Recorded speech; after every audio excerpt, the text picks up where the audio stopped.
Mga kaibigan, may good news para sa lahat. Kung gusto nyo nga makabasa ng mga balita tungkol sa Mindanao, wala nang iba kundi ang Mindanao Examiner newspaper. Mindanao ang sirkulasyon, Mindanao ang balita. Ang Mindanao Examiner sa Basilan, Sulu at Zamboanga. Gumawa na rin ito ng mga independent films at ABP, audiovisual presentation, at may photography at video services pa. Bisitahin po natin ang kanilang website sa MindanaoExaminer.com o tumawag sa 9925480. Marami pong salamat. Kaya natin to. Yuhuu! Ayos! Gising na ba mga kaibigan? Ito na ang paborito ninyong programa, ang Radyo Mindanao. Dito lamang sa RPN DZAA Zamboanga Radio Philippines Network. Ito po niya ang balingkod, Alasinto, nagsasabing isang malamig, mainit at walang perang hapon. At ang ating co-anchor, si Abelardo alias Abdel. Si Abdel, mayong hapon kanin yung tanan mga kaigsunan. De makabibihag ang kahaponon, di ba? Medyo dili kayo siya init o naalang gyapon ng kining yun sani ang adlaw nga nagtago sa panganod mga kaigsunan. Bud pa sa butan ang gimahalta sa atong Ginoo nga di gid ta painitar masyado, di ba? So maayong hapon kanin yung tanan og ang uban diha na merienda na ay mga balanghoy og kape o tsaba unsa ba diha ang atong mga merienda. Maayong hapon kanin yung tanan hinaot nga nada sa maayong panglawas karong adlaw kaluoy sa Ginoo nga kita gihapon naalang gihapon ta nga ginhawa. So pasalamat sa Ginoo nga kitan tanan magmalipayon. Pila ka adlaw na lang Christmas na mga kaigsunan diha sa Zamboanga del Sur, Zamboanga, Sibugay Province. Maayong hapon og del Norte o gilabi na jud diha sa amuang kinaham gyud nila nga atong programa. Labi na sa atong mga halang doon ng mga opisyalis na mayong udto, mayong hapon kaninyong tanan. Salam doa kanikutantan mga itong marayang. Mauna kita niyo mga wakto ini Abdel di sa madalam salam kanyo rin doon hayan. Dah mga wakto ni mauno-uno ra kita niyo mga kakasir. Ayos! Grabe talaga yung boses ng co-anchor ko. Oh, yeah. Pag nakita niyo to sa personal mga kaibigan, pwede kong ilarawan sa inyo kung kilala niyo si Gerard Anderson. Nako. Alam mo, sabi nga nila, maraming humahanga sa mga announcer. Akala mo, guwapo pagdating sa personal, gusto ko mamatay. Hindi. Itong si Abelardo mga kaibigan, si Brother Abdel, kamukha to ni Gerard Anderson. Tindi. Kaya maraming humahabol na mga ano dyan. Mga Becky. Ay, mga kaibigan, bago tayo magsimula, nais po nating ipaalam sa lahat dahil nakakaabot ang broadcast natin dito sa Cagayan Province, sa Northern Philippines via shortwave radio. Meron tayong isang malungkot na balita. Nagluluksa ngayon mga kaibigan ang mga pinuno at kawani ng bayan ng Palanan. Dyan yan sa Isabela mga kaibigan. Matapos na mamatay o masawi itong si Mayor Rodolfo Bernardo Jr. Dahil sa aksidenteng naganap dakong alas 11 kagabi dyan sa Santiago City. Dead on arrival mga kaibigan si Mayor Bernardo, 57 anyos, habang sugatan naman yung kanyang mga kasamahan sa sasakyan na sina Engineer Melito Casasola, 39 anyos, at siya ang tumatayong Municipal Planning and Development Coordinator ng naturang bayan. At gayon din si Engineer Emerson Velarde, 46 anyos. Pawang kasama rin to ni Engineer Melito mga kaibigan. At yung driver nilang si Romel Donato Alvarez, 24 anyos. Ayon sa investigasyon ng pulisya, ay sakay umano itong ang grupo ni Mayor Bernardo sa kanilang Toyota Fortuner. Minamaneho nga nitong si Romel Alvarez. At ang pagkakaalam natin dito ay nag-overtake itong driver at hindi na pansin yung nga ay may butas yung kinukumpuning kalsada. Ibig sabihin merong road construction. At dahil sa bilis ng andar, mga kaibigan, nalaglag sila dyan sa naturang butas sa kalsada at pumutok yung gulong. At yun, bumaliktad yung sasakyan hanggang sa sumadsad ito sa isang irigasyon. At dahil dyan, mga kaibigan, ay nasawi si Mayor Bernardo at sugatan yung iba pang mga kasamahan. So yan ay naganap kagabi dyan sa Santiago City.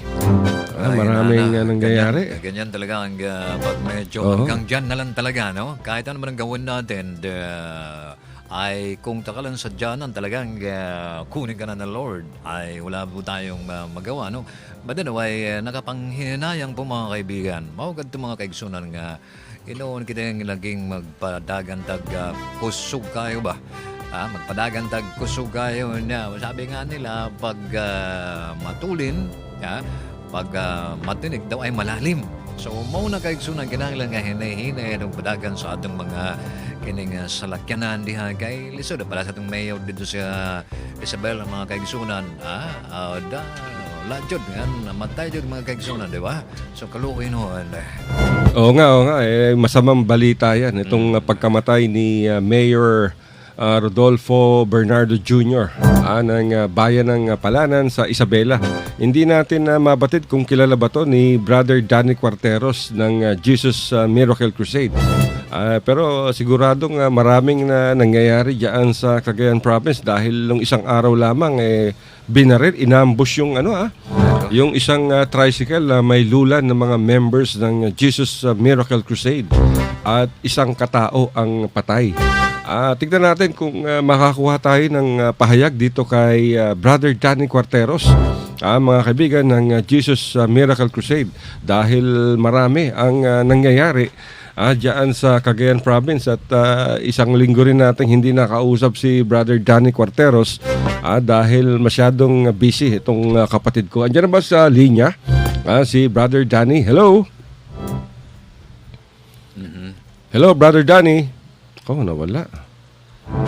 Balikan natin mga kaibigan si Brother Danny Quarteros at tignan natin kung makaka-hook up tayo sa kanya dyan sa Cagayan Province sa Tuguegarao City.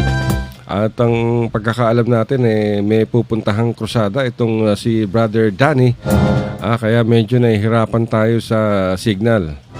At para makuna natin dahil ang pagkakaalam natin yung ambush yung tricycle, meron pang nakalagay na pangalan ng Jesus Miracle Crusade sa naturang tricycle at ang nasa likod ng ambush ay dalawang lalaki na nakasakay sa isang motorsiklo. Riding tandem ika nga ito at yun, nirat-rat nila 14 na basyo ng bala yata yung mga kaibigan ang natagpuan ng mga forensic expert dyan sa lugar. At isa ang nasawi at ang kahimahimala dito yung nasawi ay hindi miyembro ng Jesus Miracle Crusade. Kaya at nakakapanindig balahibo. Imagine, nasa tricycle matambangan ka ng mga armado na hindi mo kilala at kung ano ang motibo. At actually nakatakas din tong mga nakatakas tong mga salarin. Tignan natin kung andiyan na si Brother. Hello, Brother Danny. Hello. Yan, magandang hapon sa iyo, Brother Danny Quarteros ng Jesus Miracle Crusade. Naisa na namin kumuha ng mga konting balita dyan sa Tuguegarao at sa Cagayan Province. Pero bago ang lahat, batiin mo muna yung ating libo-libong tagapakinig ngayon at may yung co-anchor ko na si Brother Abdel Diza. Magandang hapon, brother. Go ahead, brother. Merry Christmas sa lahat natin mga tagapakinig sa programang Radyo Mindanao sa Triple X. Merry Christmas, brother. Bati sa lahat ng mga kapatiran dyan sa Zamboanga, sa lahat na maabot ng programa mo, brother. Merry Christmas and advance Happy New Year sa lahat. Oo, yung regalo mo, hindi pa dumadating. Ay, Brother Danny, nakuha mo ba yung balitang nangyari kagabi? Yung pagkamatay nitong si Mayor Rodolfo Bernardo? Na-aksidente? Nalaman ko lang sa'yo. Ganun ba? Oo nga, nakakalungkot. I'm sure nagpupunta ka dyan sa, di ba, sa lugar niya, sa Isabela. Tuloy-tuloy dito yung mga krusada. ganyan, Oo. Anyway, brother, nais naming makakuha ng konting balita doon sa naganap na ambush. Dalawa yun, di ba? Yung isa, binaril. At yung pangalawang insidente naman ay yung ambush sa tricycle na may lulan ng mga members ng Jesus Miracle Crusade. Yung una, yung inambush doon sa may San Gabriel. Hinatid yung auntie niya. Tapos, papasok na siya, mga alas 5 na ng hapon yun. Papasok na siya sa subdivision. Mayroong parang bumulong daw sa kanya na tumingin sa side mirror. Pagtingin niya, may nakasunod sa kanya na naka-single motor, naka-helmet. Gabing-gabi na yun, mag-aalas 6 na. Nagtaka siya bakit naka-helmet. Sabi niya sa auntie niya, auntie, huwag kayong lumingon dahil yung mga ganyang klaseng tao, delikado yan. Hindi mapagkatiwalaan. Yung pala, siyang target nun dahil bumalik na siya sa pagdodroga. Ngayon, nung bumaba yung auntie niya, parang may bumulong uli na lumingon ka. Tapos nung paglingon niya, sabay punot naman nung tao sa armas siya at tinira siya. So, ang nangyari niya, nakapag-review siya, tumakbo siya. 2 beses siyang pinaril. Hindi siya natamaan ng okay. Ito yung na-interview natin, di ba? The other week. Apo, si Brother Lito Malilin po. Kaya natin kaya natin tinatanong to dahil may mga nagte-text tungkol diyan sa naganap dahil na ibalita nga natin, nagtatanong sila kung kumusta na yung lagay. Ang sabi natin nagpatotoo. Ang ginawa ko, tumakbo sa akin. So pinag-fasting ko ng 10 araw, walang kain. Nag-araw kasi para iligtas siya. Ngayon, tuloy na siyang kumala sa bisyo at bumalik yung kainitan niya sa pagiging ko sa malapag. Mabuti yan. Praise the Lord, brother. So, yung ambush naman na nangyari, yung isang araw lamang, ano bang naganap dito, brother? Yung Martes naman, parang related to sa lupa dahil in-interview ko naman yung kapatiran na siyang driver ng tricycle na wala namang mabait naman yung tao, walang ibang hinatupag kundi magtatanim ng palay dahil farmer yun. Naisangla kasi sa kanya yung lupa na yun naman yung palayan na yun ang pinag-aagawan ng mga labwas nila. Tapos, yung papunta na sila sa korte, ayun, doon sa may, yung parang paakyat siya na parang mahirapan ng sasakyan dahil tricycle ngayon, at saka traffic yung area na yun, mga alas 9 ng umaga yata, yung alas 8. Yun, bigla nang tinabihan siya ng, riding in tandem din, tapos nakamat. Tapos pinaril yung nasa likod niya. Tapos nung binaril sa likod niya, paglingon niya, siya naman ngayon na tinutukan at pinaputukan ng baril. Pumikit na lang siya, nag-repeat siya, hallelujah. Nagtaka siya nung huminto na yung putok kasi silang lahat talaga ang uubusin. Puminto ng putok, pagdilat niya, inando na sa unahan yung riding in tandem. Tapos biglang bumalik, nag-U-turn, ang ginawa, tumakbo na siya. Nagtaka siya bakit hindi siya natamaan. Pati yung mama at saka yung 2 uncle niya, mga believer na rin si Jesus. Kasi yung nasa likod, hindi po namin member yun. Siya po yung natamaan ng balat. Talaga? Mahirap yata yun. Pero siguradong, siguradong may motibo to o hindi naman siguro anong dahilan. Parang doon pa lang sa bahay nila, parang sinusundan na sila din. Mayroon daw nagtanong, prior nung araw na yun, mayroon nagtanong kung patuloy ba yung hearing kinabukasan. Pero ito ba, brother, ang target dito, yung may asunto sa korte? Or iba? Silang lahat po, silang lahat ang may asunto eh. Talaga? O yung kapatiran na driver, sa kanya naman yung tricycle, Oh. mayroon din siyang mga 4 hectares doon. Kasi 24 hectares yun. Parang pinag-aagawan lang. Nang? Parang lulo niya, saka ang kalaban lulo din niya. Mga agaw lupa lang na sila lang din. Talaga? So ano na nangyari dito? Sino yung namatay? Yung namatay si Willie Agustin ba yun? Yun yung hindi na relatives yun. Parang nakasangla sa kanya yung malaking part ng palayan. Talaga? Nako. Mga 800,000 niya ito yung sangla. Gusto nang kunin nung mag-claim sa kalaban na hindi naman siya babayaran. Sabi niya, ibibigay ko sa inyo. Kung babayaran niyo ako dahil nakasangla sa akin yan. Pero itong mga sangkot ba dito, ano to, magkakamag-anak o hindi naman? Magkakamag-anak. Talaga? Ang nagsangla doon, lolo noong tricycle driver. At saka yung nag-file ng kaso, lolo din niya. Ibig sabihin, magkapatid yung dalawang lolo magkapatid. So, base sa, meron na bang initial na investigasyon yung kapulisan tungkol dito? Ito ba ay talagang may kinalaman sa lupa? Yung namatay, may kapatid na pulis yun. Okay. Alright. May kapatid na pulis.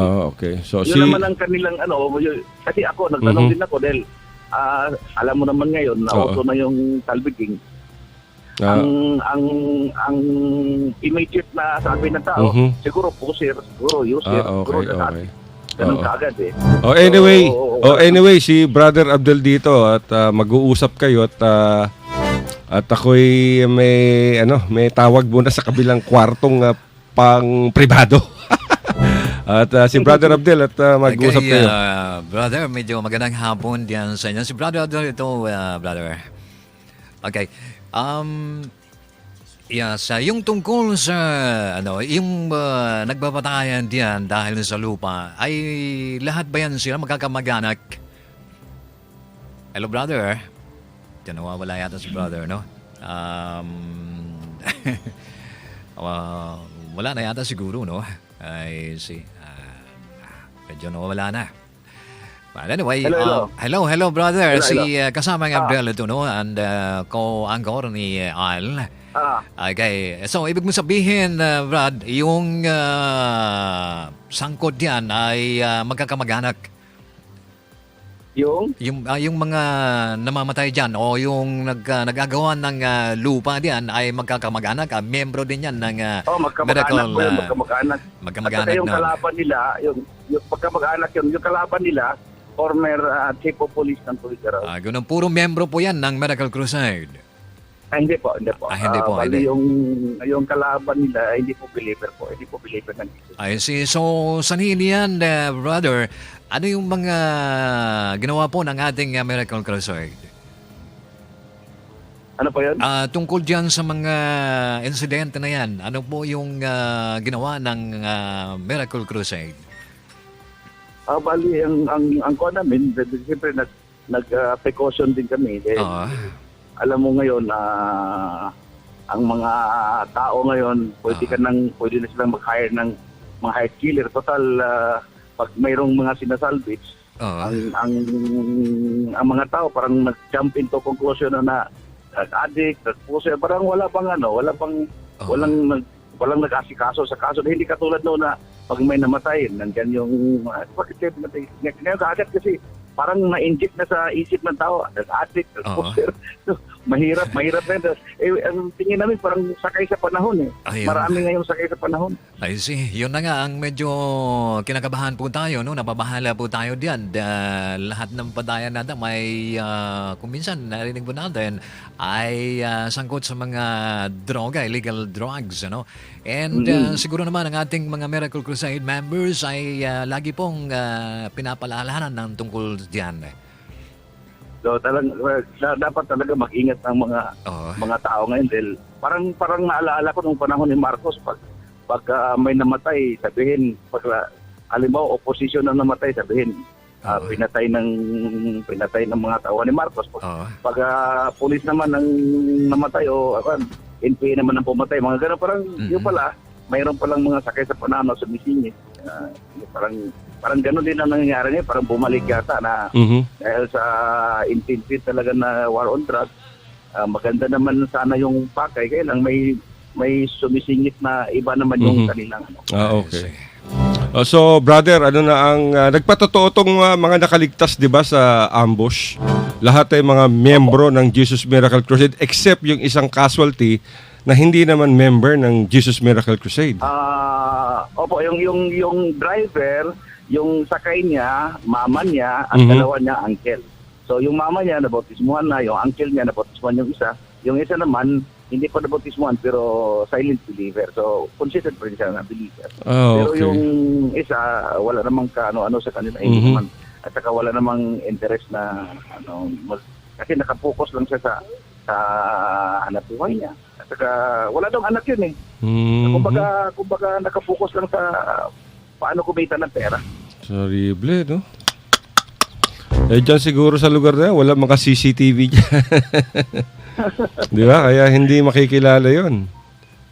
Di ba? Oo nga, sabi ko ganun, siguro yan na yung uso ngayon sa buong Pilipinas. So, Oo. So, bali ilang basyo ng bala ang 14 ba ang natagpuan sa lugar? At, 17 po, 9/11, 17 na bala. Kasi bumalik.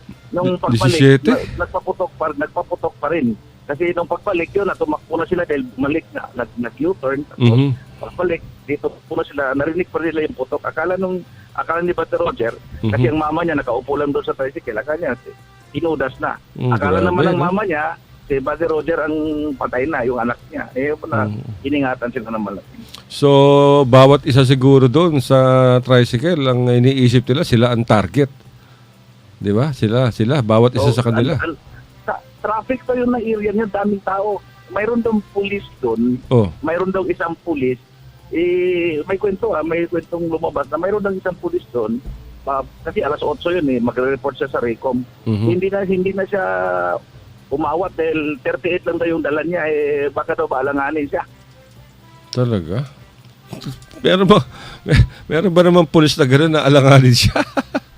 Yan na nga, kung minsan yung alam mo naman yung mayroong mga pumapasok maging pulis, maging sundalo. Takot na ang habol, hindi talaga yung magligtas. Yan ang problema. Oo, pero pwede siyang makasuhan yan, ma-administrative case dahil hindi siya responde, naduwag siya, di ba? Nung narinig ko nga yun, sabi ko, kahit 38 lang, at least mayroon siyang aksyon. Oo. Kasi nung isang araw lang sa GMA Television, may lumabas na video, 2 pulis nagtakbuhan nung pinasok ng mga armado at pinagbabaril yung isang customer. Ang nangyari, kinabukasan, tinanggal sila sa serbisyo at may kaso sila ngayon. Di ba? So, kasi pag halimbawa, pag law enforcer ka, kahit sabihin natin polyarm yung yung nakita mo mga salarin, kahit makasalba ka lang, malaking bagay na yun. Oo, mag-warning shot ka, di ba? Ganun lang naman yun. Tapos habulin mo, kunyari, dahil ang at least protection to ng civilian, di ba? Oo, protection ng civilian ng trabaho ng police to maintain law and order. To protect and to serve nga Yun, para talagang police to. Naka-uniforme pa daw yung police. Baka naman Boy Scout lang yun, brother. Baka Boy Scout na pagkamalang pulis. Oo, so ano na ang latest natin ngayon sa Jesus Miracle Crusade? Nasaan ka na ngayon? On the way kami sa ating Christmas Thanksgiving sa Puto Lapayao at nag-join sa atin ngayon ang mga kapatiran galing sa Marag Valley. Mga 2 elf po yun, balik-balik po yung elf dahil napakarami po yung ating makasama sa choir lang, yung children's choir na sponsoran mo 50 lang yun sa children's choir pa lang yun So Thanksgiving yan, Thanksgiving, Christmas party, kasama ng Krusada at lahat-lahat na. Christmas Thanksgiving po sa Punto Lapayao, Cordillera, part ng Cordillera na po to. Malayo yan, di ba? Po to sa Marag Valley at yung mga nabautismuhan po natin na mga member ng UP Post Army dati, sila po humahawak din ng malaking grupo, mga leader po sila. So mga bagong buhay at dito na. So mga gaano karami yan? Daan-daan na naman sigurado yan. Opo, problema nga namin yung yung venue dahil hindi po magkasado dahil sa kapatiran pa lang ng galing Marag Valley, puno na yung mga Dami, upuan doon. O, saan yung venue? Meron ba gymnasium dyan or open field lang? Sa chapel po ng Putol Apaya. Mayroon po tayong chapel doon. Okay. That's good, ah. At So- kagabi mayroon pong malaking Christmas Thanksgiving din na dinaos doon sa sa Amoranto sa ating Central Church. Doon nakikita po lahat ng mga austisyon sa mga karating ng mga austisyon sa Central Luzon, sa buong sa Bicol region, sa Northern Luzon. So, doon nag-celebrate po ng main church ng Christmas Thanksgiving kagabi sa Amoranto. Okay. Yung Christmas Thanksgiving din dyan sa diyan sa San Mariano pala, sa Isabela. Ano na nangyari doon? Kahapon din yun. Oo.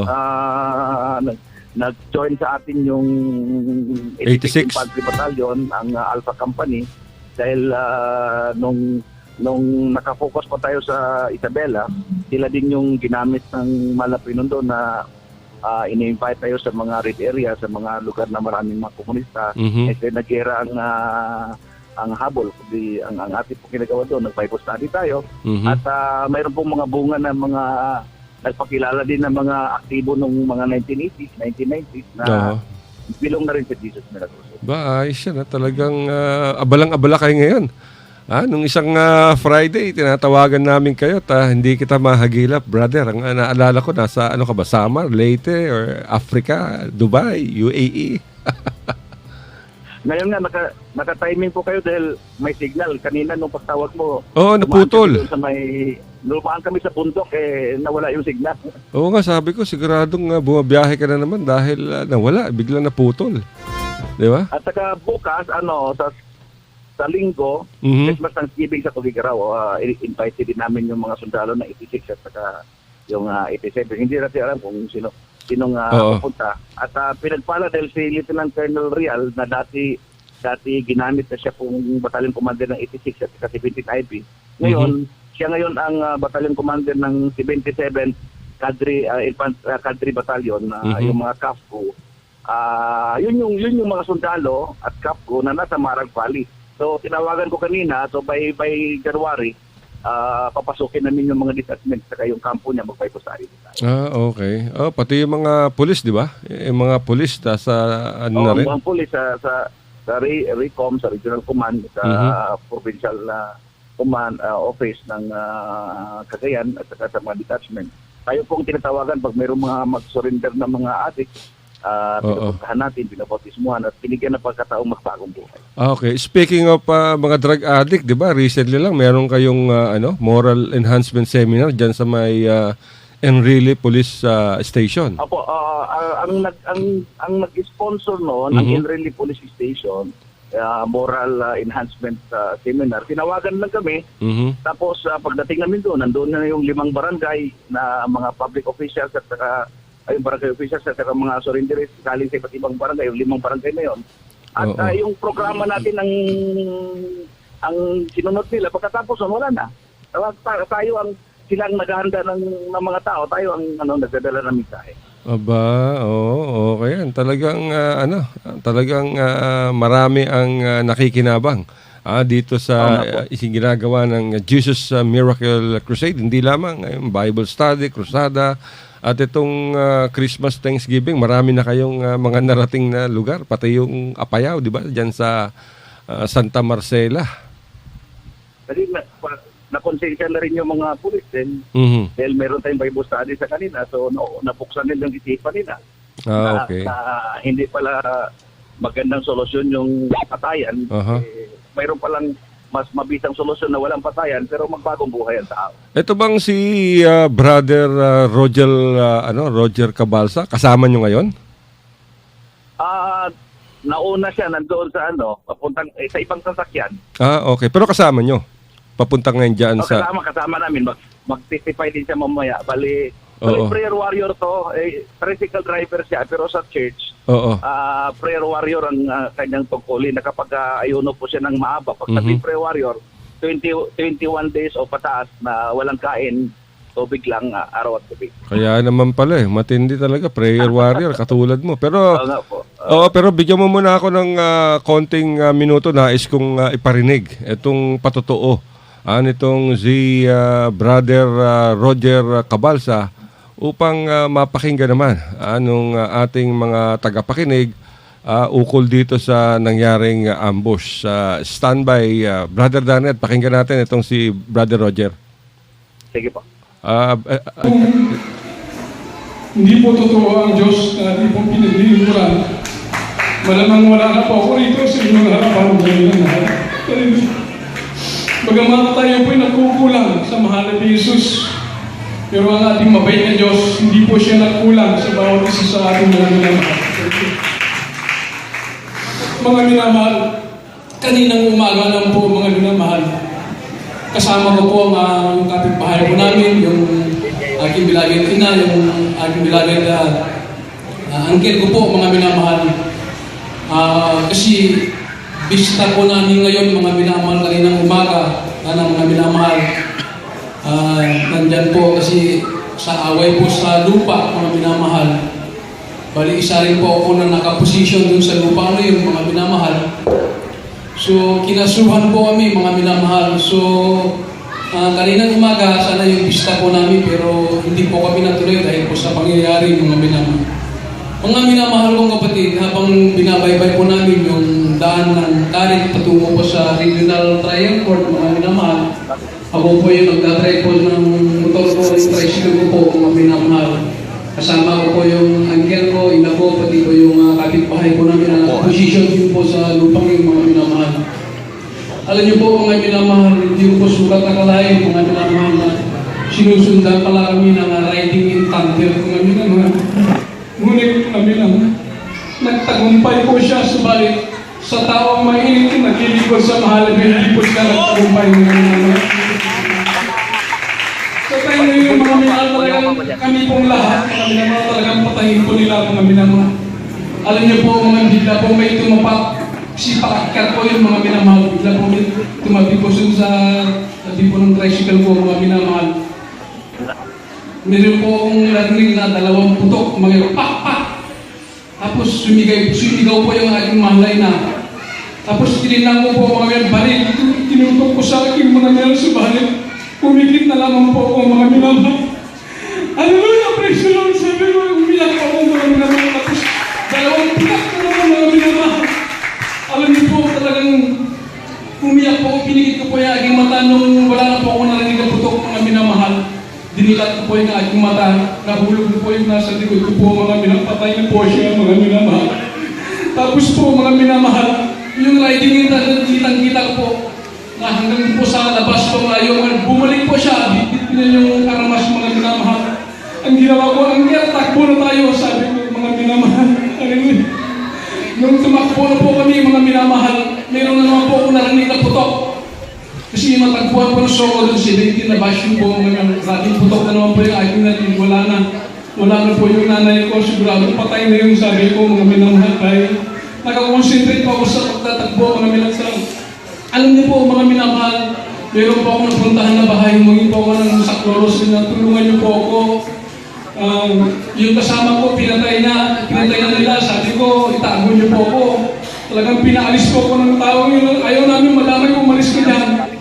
Tapos tumakbo po nung tumakbo na po mga nandyan mga naging bahay na po yung pinuntahan ko.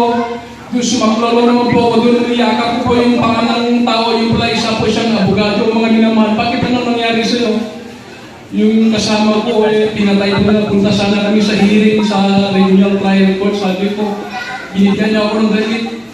Tinakpan ko yung mukha ko, binigyan niya po ako ng mga minamahal, sombrero, mahal para hindi po ako kilala. Sinakay pa ko sa kanya, dinala po sa police station. Sabi ko, patay na rin siguro yung aking ina, sabi ko. Pero nandyan po, pagtitiwala ko po sa ating pong pinakamahal. Alright mga kaibigan, ayan si Brother Roger Cabalsa.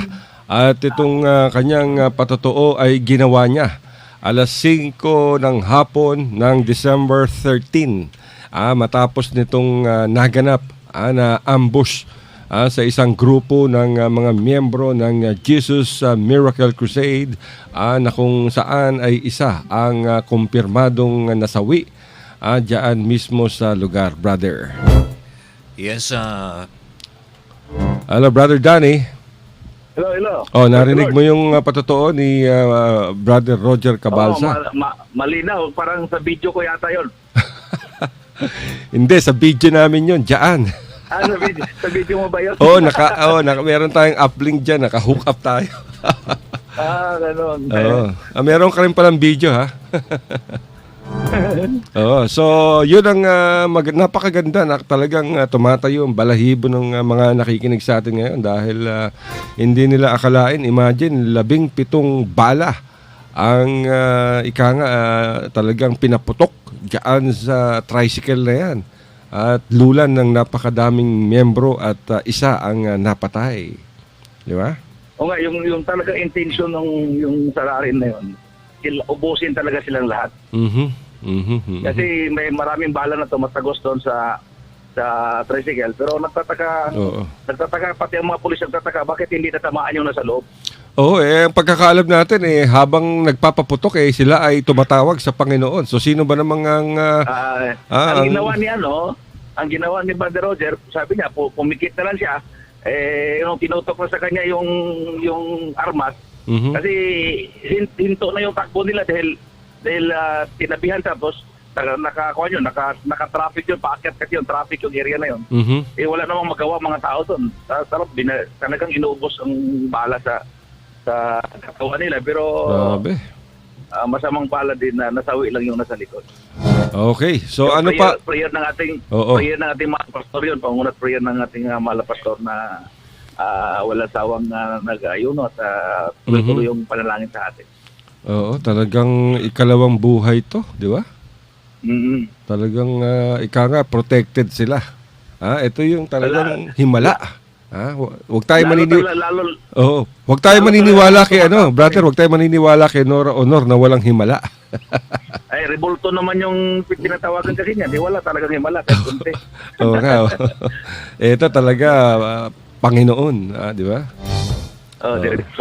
Direct. Okay. Hindi mo nakikita pero sumasagot sa panalangin natin. Tama yan, oo. So ano pa ang mga... May isang buwan ka, mayroon tayong gawain dyan kung gustong ingatan ng bawat isa sa atin. Nandyan lang po sa may harap ng Integrated Bus Terminal sa may Barangay Bualan. Hindi lang Sambuanga naman tayo. Tayo naabot sa iba't ibang bahagi ng Mindanao. So I'm sure marami tayong mga members ng Jesus Miracle Crusade na nakakalat sa buong Mindanao. Diba? Diyan sa Ipil lang, ang dami-dami. Ang nakakatuwa nga, after nung nangyari na yon, araw-araw may pupunta sa pastoral house, mga law enforcer, nagpo-bautismo rin. Talaga. Lalo na yung mga membro ng traffic management group, dahil sila yung nandyan sa kalsada, nasa listahan din sila sa mga isa sa mga nasa target list ng war on drugs. Wow, so talaga. ang ginagawa ng kapatiran natin, inaisa-isa sila doon, nilalapitan yung mga traffic enforcer na nasa listahan ka, magbagong buhay ka na. So pinapili kung mayroong extrajudicial killing, mayroon naman tayong ibang ATK, yung Intel Jesus Kingdom. Yung Intel Jesus Kingdom, ATK din yun. Okay. Magbagong buhay na. Ayos yan. Maganda yan. Siguradong, protektado sila ngayon. Kaya dapat, ano pa hinihintay nila? Magpunta na sa pastoral house, magpabautismo, at simulang, magbagong buhay. Oo. So ano yung, sandali, bago tayo maiba ng mga, itang ating topic, meron ba kayong dalang pagkain? Marami. Utang na loob, maaari bang wag mo nang ilagay sa Facebook ng Facebook ba yan? Bibidyohin ko mamaya para sa'yo. Naku Mag-i-end po. ako sa'yo. Brother, talagang torture yung ginagawa mo sa akin. Kaya ito si Brother Jenny, talagang namamahita ng husto eh. Ang nakakatuwa pa yung mga dati mga NPA. Nagluluto din sila, dala-dala din nila yung kanilang contribution doon sa mabuti yan. Thanksgiving. Sana balang araw isa sa mga one of these days ay makapunta ako dyan sa Cagayan Province at masaksihan ko yung himala ng Jesus Miracle Crusade. Kasi kung Kung naabot sana yung tawag mo, nakaabot kami doon, ipa-interview ko sana sa'yo kahit isa sa kanila. Oo. Kasi nandyan sila ngayon, pero on the way pa kami. Okay. Oo. So ano pa yung bago ka namin maabala ng gusto, ano pa ba yung mga upcoming events natin diyan, brother? Maliban sa ating Christmas Thanksgiving sa Tugigaraw sa linggo, after ng Christmas Thanksgiving sa Tugigaraw, kami po ay tutungo ng Bohol para po sa opening talbo natin sa Drug Symposium sa Valencia Technical and Bohol. Vocational High School sa Valencia, Bohol. Kailan yan, brother? January 3 po. January 3. Opo, sa may tama. Valencia Astrodome, sa may Oo. Mayor Pablo Lee Memorial Astrodome, yung malaking Astrodome doon sa Valencia, Bohol. Doon po gaganapin at join po yan ng DepEd ng Valencia Technical and Vocational High School at saka local government. Ba, maganda yan. At saka PNP. So araw ng araw ng Martes kasi yung January 2 holiday. Martes. Martes. So tama-tama Friday makukuha na namin ng mga detalye ng kaganapan na 'yan. Di ba? Tapos pagkatapos pagbalik dito, yun na yung halos linggo-linggo siguro na symposium din sa mga hindi pa po na pasok ng mga eskwelahan at saka sa mga kapulisan at kasundaluhan. So gaano katagal kayo diyan sa January 3 sa lugar na 'yan? Gaano katagal kayo? Ilang araw kayo? Isang araw lang. Hanggang January 13 yung talaga? ticket ng iba, January 13. Siyempre, gusto pa yatang magpunta-punta din sa mga lugar na magaganda doon. Okay. So sa January 6, sa aming panayam sa iyo, sa January 6, so nandiyan ka pa rin sa lugar. Apo. Okay. That's good. Sige. Yayain mo yung ating mga kababayan upang dumalo sa Pastoral House ng Jesus Miracle Crusade sa iba't ibang panig ng Mindanao at sa buong mundo. Sa lahat ng mga nakikinig at sumusubaybayan nito napakatikat na programang Radyo Mindanao diyan sa 3XXX. Kayo po inanyahan namin na hanapin ang Jesus Miracle Crusade diyan po sa inyong lugar. Kung gusto ko yung meron po Nagkakaproblema na tayo, brother, sa signal. www.pmcm.org at mayroon din po tayong programa sa television tuwing Saturday sa People's Television alas 11 ng gabi every Saturday po yan. At dyan po sa Zamboanga City mayroon po tayong gawain dyan sa may harap ng Integrated Bus Terminal sa may Barangay Bualan. Mayroon po tayong gawain dyan Miyerkules ng gabi, Biyernes overnight ng gabi at Sunday alas 8 ng umaga mag-umpisa. Diyan na po sa may Zamboanga City at iba pang mga auspicious and outreaches sa buong Zamboanga Peninsula. At sa lahat ng paabot ng programang ito, kami po buwabati sa inyong lahat ng Merry Christmas and Happy New Year sa iyo. Sa po, Brother Al at sa buong RPN. Brother, okay na yung sabi nung Mindanao Examiner, nung publisher namin okay na raw yung sponsors ng Mindanao Examiner. Okay. Na i-announce ko na. I-announce ko na mamaya. 25 uniforme ng choir. Okay. Ayan. Sige. Maraming salamat. Sige. Maraming salamat, brother, at ingat mga kaibigan. Brother Danny Cuarteros ng Jesus Miracle Crusade sa Tugigaraw. Live yan mga kaibigan sa Cagayan Province. Tayo napapakinggan doon sa shortwave radio. Brother Abdel, napakinggan mo si Brother Danny Cuarteros. Maganda yung kanang binalitan sa atin, And alam mo naman mga kaibigan, yung tungkol nga sa mga pagdating sa gawaing Diyos ay walang kapaguran po mga kaibigan, di ba? And dapat lang naman tayo ay ika nga mapagmahal tayo sa Diyos. Ika nga sabi nga nila, and kailangan anumang ginagawa natin ay ipagitna natin ang Panginoon, di ba? Nang sa ganun ay hindi po tayo mapahamak at lahat ng gawain po natin ay nasa tamang lugar because nandoon po yung guidance mula sa ating Panginoon. At magandang balita po yan mga kaibigan dahil ang dami pong mga law enforcers po natin ay nagre-request po ng mga seminar tungkol sa pag-religion mga kaibigan, no? May mga Bible study. So, para ikangang balik po tayo sa ating Panginoon, ikangang lahat na parang sa mga panahong ito ay umiiwas na po, ay talagang medyo nawala na po yung pagkatakot sa ating Panginoon, ano po, di ba? And parang nawawala na rin yung mga moral values. Lahat na lang ay napakatapang po ng mga kababayan po natin. Oy, mga kaigsunan, katubid tong mga gusto mamahimong chef, di ba? O katong mga gusto nilang maghimog mga restaurant, ay pastilan, basta kan anan gani mga kaigsunan, kining tabo-tabo gina kanang ingonang maunang luxurious business ka sa pagkakaroon kay ang Pilipino lagi mahilig sa pagkaon. O gusto gani mo nga ma-expert ka mo kung saan pagluto aron nga madato ta magsuna pimig pinaagi niya ng atong pagluto na ay mga cafeteria diyan, na ay mga tindahan kan-anan diyan, na ay mga restaurant diyan, aron nga mahimo mo mga chef, expert good nga magluto, adto dayon mo pag-enroll dayon mo diyan sa Center for Asian Culinary Studies.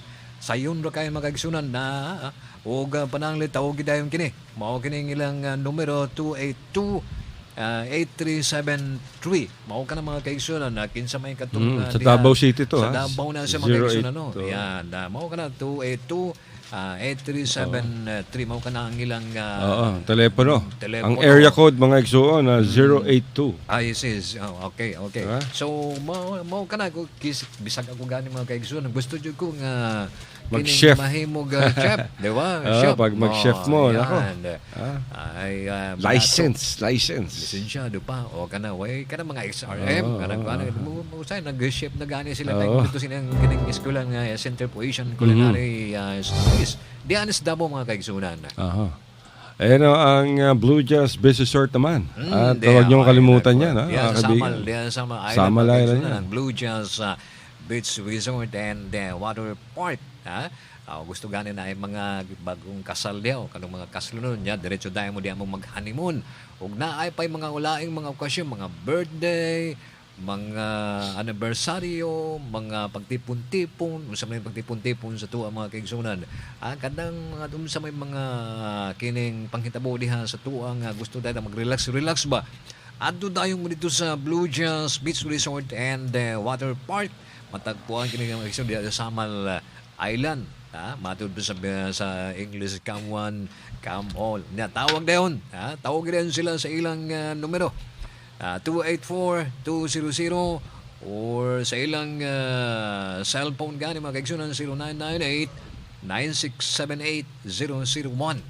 So, mo ka na mga kaigsunan, no? Ang Blue Jazz Beach Resort and Water Park. Napakaganda niya. World class ang amenities niya mga kaibigan. At talagang napakamura, multi-awarded from the Department of Tourism. Yung Blue Jazz Beach Resort and Water Park sa Samal Island. 10 minuto lamang yan from Davao City. Sakay kayo ng water taxi in 10 minutes. Nandiyan na kayo sa Blue Jazz Beach Resort and Water Park. Lahat tayong oras, brother. Tapos na naman tayo. Po ang ikot ng ating orasan, pero bago tayo manamilit mga kaigsunan, napakoy pa hinumdum sa inyuha nga kada gabi matulog ta ninyong tanan, no? Nya walay assurance nga kita magmata pa pagkabuntag, di ba? O mangingkamot ta mangkuha tag mga alarma o alarm clock aron mahigmata ta sa sunod nga pagkabuntag. Mao nang ingon nila nga pag-asa, sa English pa hope, di ba? So manamilit na mga kaigsunan, hantod rin na lang among tulumanon. Happy weekend sa inyong tanan diha. O ginaot nga nalipay o nalipay kitang tanan nga naamoy labas nga balita pinagining atong tulumanon kinilagyan po si Abdel Disa na manamilit na sa inyo og maayong hapon kaninyong tanan. Alright, thank you very much, brother. Pero mga kaibigan, wala na tayong oras talaga at patapos na naman. Pero napakaganda ng ating panayam dito kay Brother Danny Quarteros ng Jesus Miracle Crusade at hanggang ngayon ay naka-tune in pa sila sa atin dyan sa Tuguegarao City sa Cagayan Province dahil meron tayong shortwave radio dyan. Pero mga kaibigan, hanggang sa susunod na bukas wala pala tayo, labada. Di ba? Friday ngayon, labada tayo bukas, Sunday, linis bahay. Talagang hanggang dito na lamang tayo. Pero mga kaibigan, maraming salamat sa isang oras na pakikinig. Dito sa aming walang katuturan ng mga chismisan, komentaryo, opinion at iba pa. Dito lamang sa Radyo Mindanao, sa Radio Philippines Network, RPN. Dito po lang sa Zamboanga City na tayo napapagay sa malaking bahagi ng Mindanao. Maraming salamat mga kaibigan. Ito po yung balingkod, si Alcindo, nagsasabing I love you, mama, chup chup.